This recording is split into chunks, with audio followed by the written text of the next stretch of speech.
Hotman tuding Polda Jabar ingin segera tutup kasus Vina Cirebon dengan hapus 2 DPO.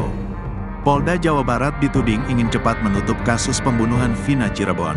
Hal itu diungkapkan Hotman Paris Hutapea yang menjadi pengacara keluarga Vina.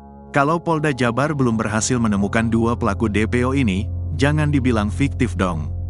Itu sama saja mau menutup cepat perkara ini, kata Hotman dalam jumpa pers di Mall Kelapa Gading, Rabu, tanggal 29 Mei tahun 2024. Hotman menjelaskan, berdasarkan bukti hukum yang ia miliki, tertulis jelas kalau Andi dan Dani yang masuk DPO itu bukan fiktif belaka.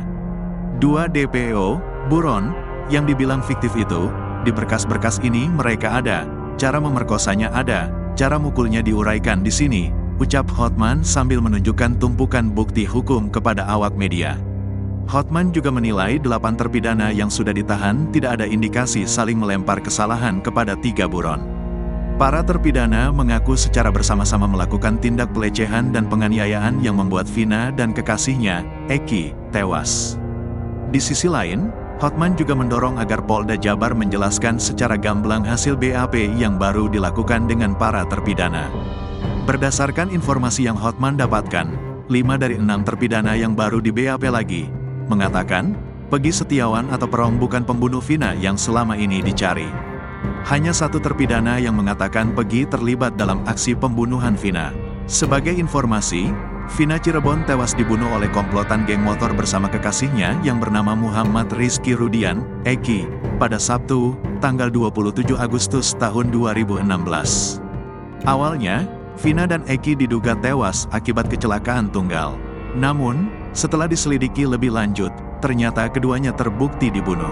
Bukan hanya dibunuh, Vina juga diperkosa secara bergantian oleh para tersangka. Atas kejadian itu, di tahun 2016 Polda Jabar menetapkan ada 11 tersangka. Namun, hanya 8 tersangka yang berhasil ditemukan keberadaannya dan ditangkap, sedangkan 3 tersangka lainnya menjadi buron. 8 tahun berjalan, polisi belum bisa menemukan ketiga buron tersebut. Sampai akhirnya, kasus Vina kembali viral usai dibuat film dengan judul Vina Sebelum 7 Hari. Polda Jabar akhirnya kembali melakukan penyidikan atas kasus Vina dan berhasil menangkap Peggy Setiawan yang merupakan satu dari ketiga buron yang selama ini dicari. Sementara 2 buron lainnya dianggap tidak ada atau hanya fiktif. Peggy ditangkap di Kopo, Bandung, Selasa, tanggal 21 Mei tahun 2024.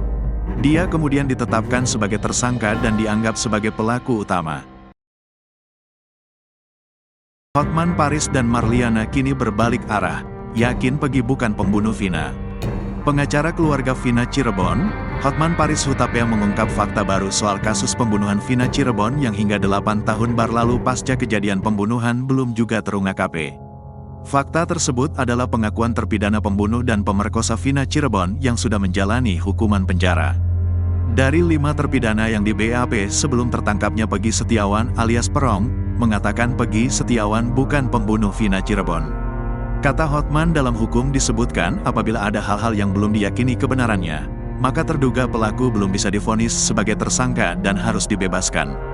Karena 5 dari terpidana mengatakan bukan Peggy pelakunya, hanya 1 yang mengatakan Peggy pelakunya.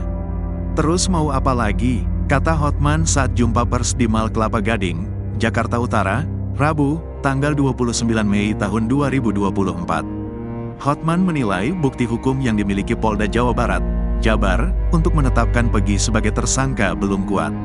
Kalau kami mengatakan, bukti hukumnya belum begitu kuat untuk menyatakan bahwa Peggy ini sebagai tersangka DPO, ujar Hotman. Senada dengan Hotman, kakak kandung Vina yakni Marliana juga menilai Polda Jabar begitu tergesa-gesa menetapkan Peggy sebagai tersangka. Ia berharap polisi menyelidiki lebih lanjut agar dapat diketahui dengan jelas apakah Peggy benar pelakunya atau justru salah tangkap. Saya meminta kepada kepolisian untuk jangan tergesa-gesa, diselidiki dulu lebih lanjut, kata Marliana. Selain penetapan Peggy sebagai tersangka, Marliana juga kaget dengan keputusan Polda Jabar yang mendadak menghapus 2 nama dalam daftar pencarian orang, DPO, karena dinilai fiktif. Sebagai informasi, Polda Jabar menghapus 2 nama dalam DPO dengan alasan para tersangka saat ditangkap mengaku hanya asal sebut sehingga 2 nama itu bersifat fiktif. Sangat kaget mendengarnya, kami keluarga meminta kepolisian agar menelusuri lagi, menindaklanjuti lagi, karena kan di pengadilan awal disebutkan 3 DPO, sekarang disebut 1 yang 2 tidak ada, fiktif, ucap Marliana. Untuk diketahui, Vina Cirebon tewas dibunuh oleh komplotan geng motor bersama kekasihnya yang bernama Muhammad Rizky Rudian, Eki. Awalnya, Vina dan Eki diduga tewas akibat kecelakaan tunggal. Namun, setelah diselidiki lebih lanjut, ternyata keduanya terbukti dibunuh. Bukan hanya dibunuh, Vina juga diperkosa secara bergantian oleh para tersangka. Atas kejadian itu, di tahun 2016 Polda Jabar menetapkan ada 11 tersangka dikutip dari kompas.com, namun saat itu, hanya 8 tersangka yang berhasil ditemukan keberadaannya dan ditangkap, sementara 3 tersangka lainnya menjadi DPO. 8 tahun berjalan, polisi belum bisa menemukan ketiga DPO tersebut. Sampai akhirnya, kasus Vina kembali viral usai dibuat film.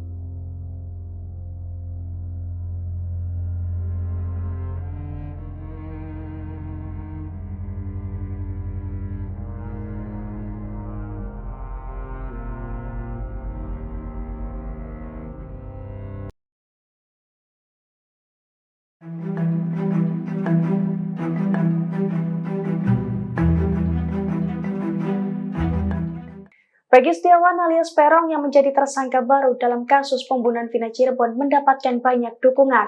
Sekira 64 pengacara kini telah mengajukan diri untuk mendampingi Peggy. Mereka juga berencana mengajukan penangguhan penahanan untuk Peggy.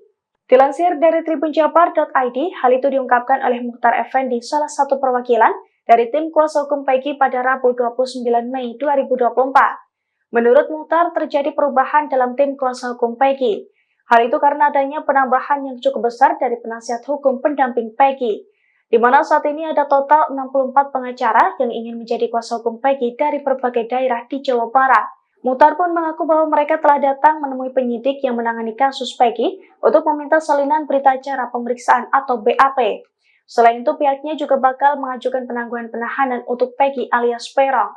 Namun Mukhtar tidak menjelaskan secara rinci apa alasan tim kuasa hukum mengajukan penangguhan penahanan untuk kliennya tersebut. Kasus yang disampaikan oleh Dirkrim Polda Jabar bahwa tadinya DPO ada 3 menjadi 1 karena alat bukti yang mengarah kepada 2 orang ini sampai dengan saat ini masih belum mencukupi. Bahkan ada beberapa keterangan saksi yang menyampaikan itu adalah fiktif, nama fiktif. Nah, oleh karena itu masih didalamin, masih dikerjakan. Apabila memang ada keterangan, informasi, tambahan alat bukti, tambahan saksi, ataupun yang lainnya untuk membuat terang benderang tindak pidana ini, tentu saja kepolisian akan sangat berterima kasih.